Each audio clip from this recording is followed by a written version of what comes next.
नमस्कार मित्रांनो. तर आज आपण आलो आहे माझ्या गावापासून 10 किलोमीटर डिस्टन्सवरती आहे किल्ले धारूरला. खूप दिवसापासून इच्छा होती इथे यायची. बाहेरचे लोक येऊन इथे व्हिडिओ करतात. म्हटलं आपण पण जाऊन आपण एक ब्लॉग बनवू. हा व्हिडिओ तुम्हाला कसा वाटेल तो शेवटपर्यंत बघा आणि लास्टला कमेंट करून नक्की सांगा व्हिडिओ कसा झाला आहे. बाकी इथे एक छोटासा लेक आहे, तो पण एक छोटासा लेकचा व्ह्यू बघा कसं आहे.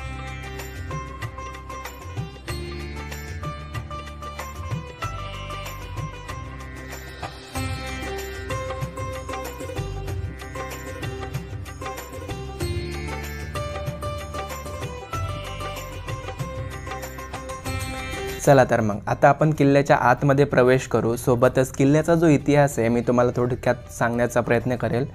त्या टाईमला पैठण ही सातवाहनांची राजधानी होती. राज्यातील सर्व रस्ते हे राजधानीकडे जातात, त्यामुळे धारूरची जी बाजारपेठ आहे त्यावेळेस भरभराटीस आली होती. राष्ट्रकूट राजा धारसिंह याने धारूर येथे हा किल्ला बांधला होता व या किल्ल्याचे नाव त्या टाईमला महादुर्ग असे ठेवण्यात आले होते. फक्त दगड एकमेकांवर ठेवून किल्ल्याची तटबंदी बांधण्यात आली होती. तर किल्ल्यामध्ये प्रवेश केल्यानंतर उजव्या बाजूस आणि डाव्या बाजूस आपल्याला हे चुन्याने रंगवलेल्या भिंती दिसतील.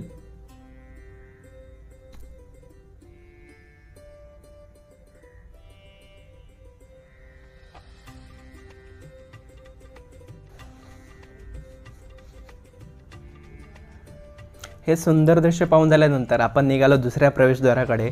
आणि दुसऱ्या प्रवेशद्वाराकडे जाताना आपल्याला डाव्या बाजूस ही एक खोली दिसली, जी की एक भुयारी खोली आहे. सध्या तिथं कचरा पडलेला आहे म्हणून आपण आत नाही गेलो. तर आपण जाऊया आता दुसऱ्या प्रवेशद्वाराकडे.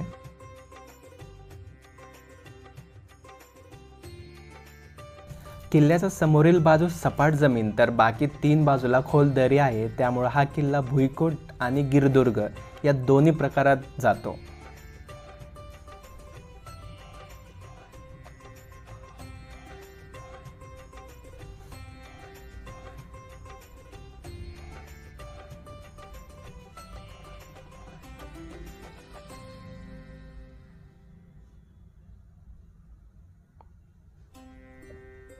चला आपण आता दुसऱ्या प्रवेशद्वारामधून आपण आत जाऊयात.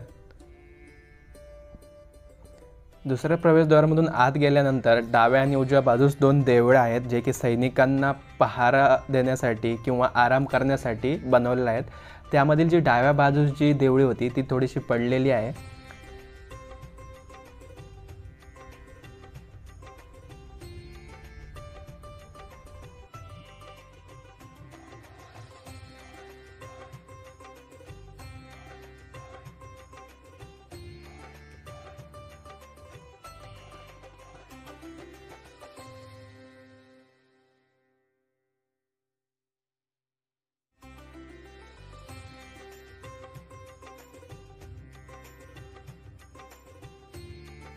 थोडंसं समोर आल्यानंतर तुम्हाला हा अंबरखाना दिसेल. या अंबरखान्यामध्ये त्या काळामध्ये हत्ती बांधले जायचे. सध्या या अंबरखान्याची पडझड झालेली आहे आणि मध्ये खूप कचरा आहे, तर जाण्यासारखी कंडिशन पण नव्हती.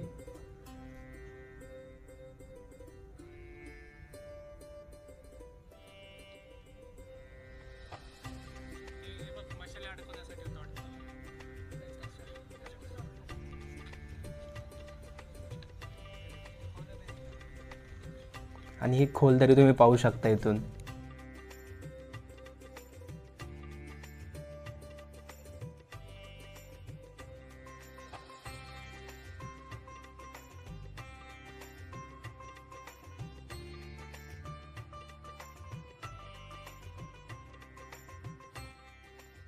तर मित्रांनो, किल्ल्याचा आपण एक 25 to 30% पाहून झाला आहे आणि मस्तपैकी व्ह्यू आलेले आहेत. मस्तपैकी व्हिडिओ केलेत आपण, ते व्हिडिओमध्ये बघितलेच असतील.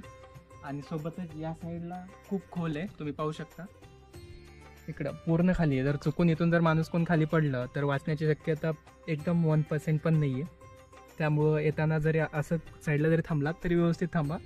त्या तिथं एक बुरुज आहे, तो बुरुज त्याचं फक्त एक टोक उरले, बाकीचे पडलेत. इकडे असं खोलखोल होत जातं मित्रांनो, त्याच्यामुळे इथं याची एकटं चालू नका. जर तुम्ही याच्यावर आलात तर थोडा जपून सेफ्टीनं.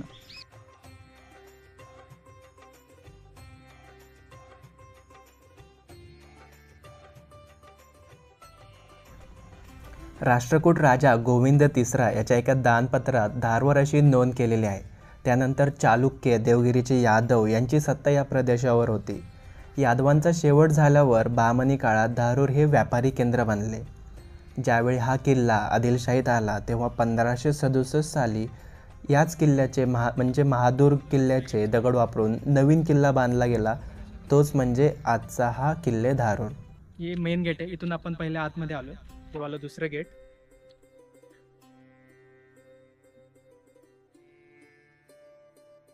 आणि पहिलं सगळ्यात मेन प्रवेशद्वार.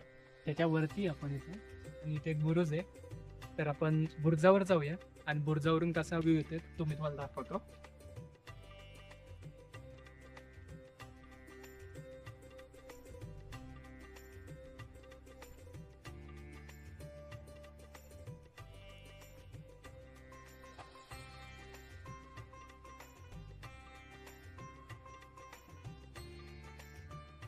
तर बुरुजावर आल्यानंतर हा असा काय व्ह्यू येतो. या साईडला तुम्ही बघू शकता. त्या साईडला डोंगर आहेत. त्या साईडला पूर्ण. त्या साईडला मेन प्रवेशद्वार जे मी तुम्हाला सांगितलं.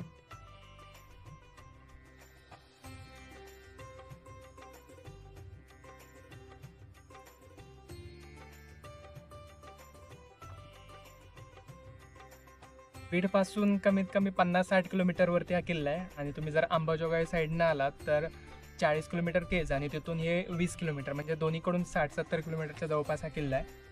आणि मस्त असा किल्ला आहे. या किल्ल्याचा खूप सारा इतिहास पण आहे जे की तुम्हाला मी सांगितलं.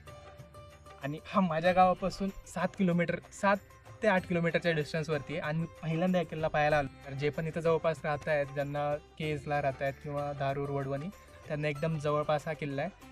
तर भुईकोट किल्ला बोललं जातं. तर तुम्ही पाहायला येऊ शकता. 1 डे ट्रिपसाठी एक नंबर आहे.